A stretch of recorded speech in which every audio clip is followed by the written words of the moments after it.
I died on a Tuesday. It was my birthday. I was turning 92. And you know what?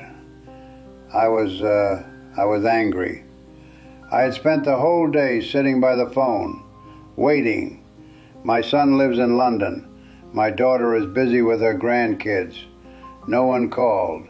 No one stopped by. I thought, well, this is it. I've lived too long. I'm a burden. They've finally forgotten me. So I went out. I bought myself a cheap cupcake from the grocery store. I drove home in the rain. I was grumpy. I was tired. I just wanted to sit in my chair, eat my cupcake, and go to sleep. I'm telling you this because you think you know how your story ends. You think you'll fade away peacefully. You won't. Life has a sick sense of humor. I unlocked the front door. The house was pitch black, quiet. I walked into the living room. I reached for the light switch. I was muttering to myself. I flicked the switch. Boom! 50 people screamed surprise. Streamers popped. Horns blew. It was a wall of noise. And I froze. I saw faces I hadn't seen in 10 years. I saw my son. He had flown all the way from England. I saw my brother, who I thought hated me. I saw my granddaughter, holding a baby I had never met. They hadn't forgotten. They had been planning this for months. They were all there to tell me they loved me. And my heart, my old tired heart, it couldn't take it.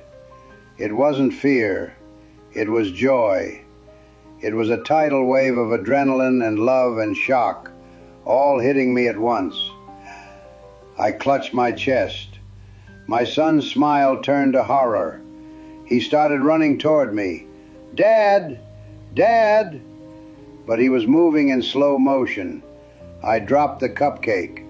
I hit the floor right in front of the balloons. The last thing I heard was my family screaming my name. I died surrounded by everyone I ever loved, and I didn't get to say a single word to them. Snap! Just like that, the screaming stopped, the panic stopped. I was hovering near the ceiling fan. I looked down. I saw a party turned into a funeral. I saw my son doing CPR on a wrinkled old body. I saw my daughter crying on the phone to 911. I wanted to tell them, it's okay. I know you love me, but I couldn't speak. And then I moved. The living room dissolved. I drifted out. I was in a massive field, and this is where words fail. You know, I don't have the words for this. I saw grass, but it wasn't grass like you see here. I could see every single blade. I could see the veins inside the grass. The colors were liquid. They were flowing, vibrating. And then the grass turned. The blades of grass turned towards me. They were acknowledging me. Everything was alive. Everything was conscious. And then the light hit me. It wasn't the lamp. It was love. In a trillionth of a second, I knew everything. I didn't just learn it. I became it. I knew who was holding me. I felt a love that does not exist on this earth.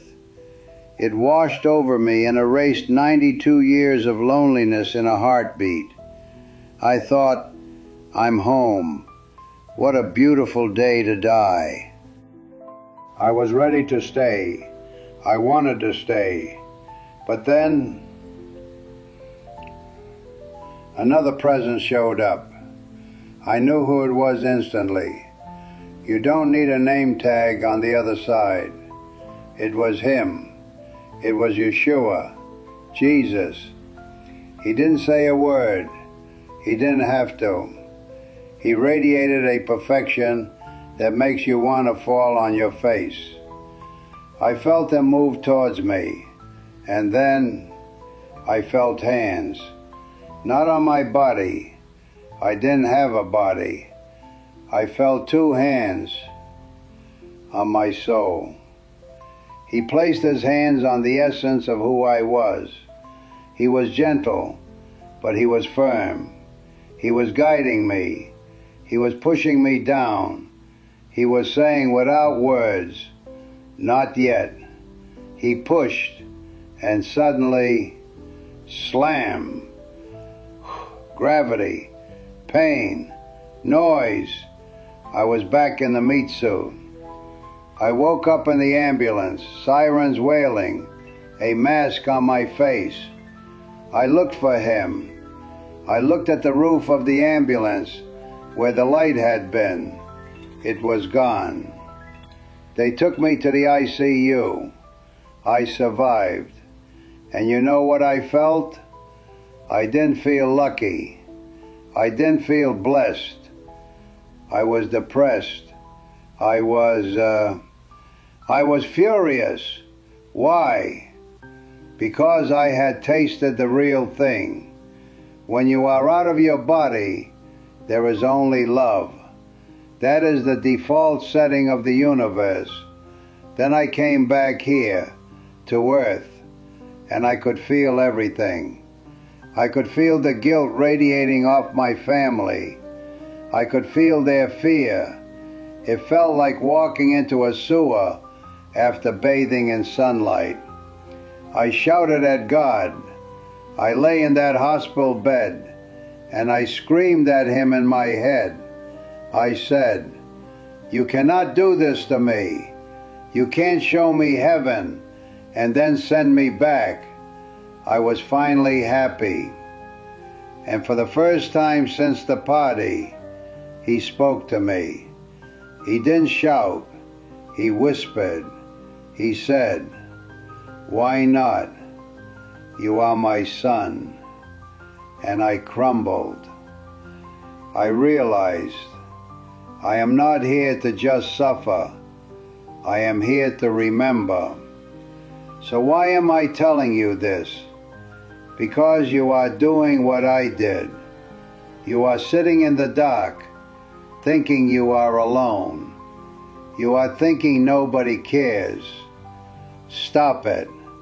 I died thinking I was abandoned, only to find out I was surrounded by love. I just couldn't see it until the lights came on. But you are here now. The lights are on. So here is the strategy from a 92-year-old man who ruined his own surprise party. Number one, don't assume. I assumed my family forgot me. I was wrong. I wasted my last day on earth being grumpy and eating a stale cupcake when I should have been hopeful. Don't let your own cynicism rob you of joy. Number two, wake up. I'm 92.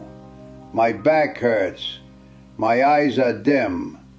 But I drink my coffee every morning, and I look at the birds, and I am, well, I'm grateful. You have your health. You have your youth. Stop wasting it on the internet.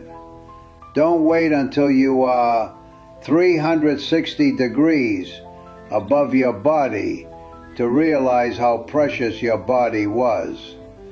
I was sent back for one reason, to tell you this. You are not alone. You are watched. You are held.